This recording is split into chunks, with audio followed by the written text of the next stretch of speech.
catholique s'est prononcée. Donc l'Église catholique va en guerre contre le pouvoir en place. Je ne sais pas vous, Union Sacrée, qu'est-ce que vous pensez?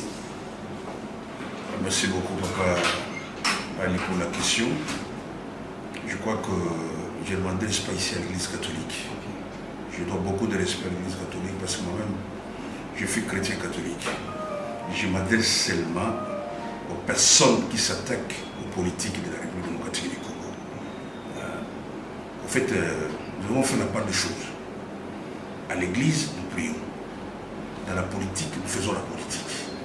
Vous ne pouvez pas être en même temps à l'Église, en même temps, vous êtes plus que les politiques. C'est très dangereux.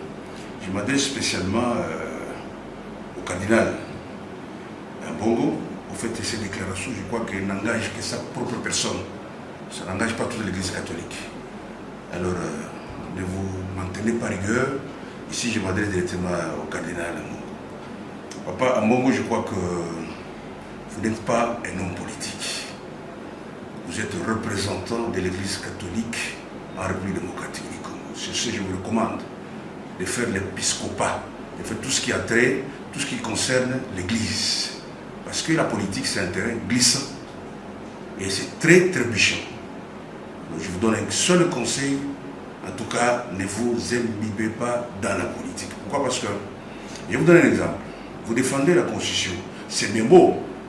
Est-ce que son Excellence, Monsieur le Président de la République, Félix Antoine Tshisekedi Tshilombo, est le seul président qui change la Constitution? D'ailleurs, lui ne changera pas. Il va modifier la Constitution. C'est-à-dire qu'il va réviser les articles qui posent problème à la République démocratique du Congo et qui nous créent des guerres. Je reviens encore avec l'article 217, qui va chevauchement avec l'article 5 et l'article 51 de la Constitution, qui stipule clairement que la République démocratique du Congo peut abandonner, n'est-ce pas, sa souveraineté. C'est-à-dire une portion de notre terre, on peut l'abandonner en faveur des pays voisins. Et ça, c'est quelle Constitution? Je vous dis, elle est lacunaire. Et son Excellence, Monsieur le Président de la République, Félix Antoine Tshisekedi Tshilombo, a déjà compris cela. Et c'est ce qui nous crée un problème. Pourquoi est-ce que le Rwanda est agité? Pourquoi est-ce que M. Paul Kagame est agité pour cette révision de la Constitution? Il connaît. Il connaît quand il nous attaque ça, il brandit cet article-là, il dit non, non, non, ces gens-là nous doivent 300 km. Voilà pourquoi il est opportun. Et ça, il est hors de question que son Excellence, Monsieur le Président de la République démocratique du Congo, puisse reculer. C'est le peuple qui le veut, il doit absolument changer, modifier ces articles-là, lacunaires qui sont dans la Constitution. Est-ce que ce n'est pas une série d'attaques et contre-attaques parce que le chef de l'État ici l'avait attaqué indirectement en disant que le ministre de Dieu commence aussi à entrer dans les histoires du pays, peut-être contre la religion. Est-ce que ce n'est pas une réponse directe au chef de l'État de la part du cardinal? Est-ce qu'il est prévu dans notre Constitution que lorsque le pouvoir, lorsque la mouvance s'exprime pour le bien-être du peuple congolais et qu'une église peut intervenir ou contre-attaquer, ce que le président a dit? Ce n'est pas prévu dans la Constitution. Ils le font parce qu'ils ont des fidèles. Pour eux, ils disent que non, nous sommes en train, n'est-ce pas, de sauvegarder l'intégrité ainsi que l'intérêt de survie des populations. On ne refuse pas. Mais il ne faut pas que vous commencez vraiment à intoxiquer les fidèles, de manière à ce que les fidèles puissent maintenant se révolter contre le pouvoir. Là, ça devient autre chose. Faisons la part des choses.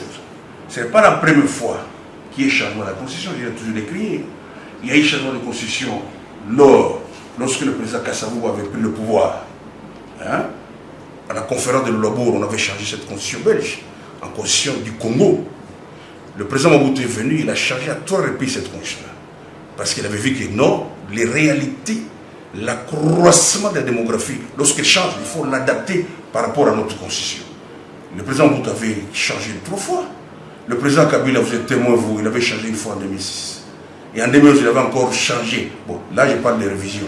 Il avait encore changé, c'est-à-dire le suffrage était à 2 tours. Il avait mis ça à 1 tour. Ça ne pose aucun problème. Ce n'est pas parce que le président Félix Tshisekedi est trop ouvert et puis il prend pour l'état de droit qu'il faut se moquer de lui de n'importe quelle manière. Et ça, nous décrions. Nous conseillons ici, au cardinal Mbongo, de rentrer dans l'église, de prêcher l'évangile. Laisser la politique aux politiques parce qu'elle est glissante.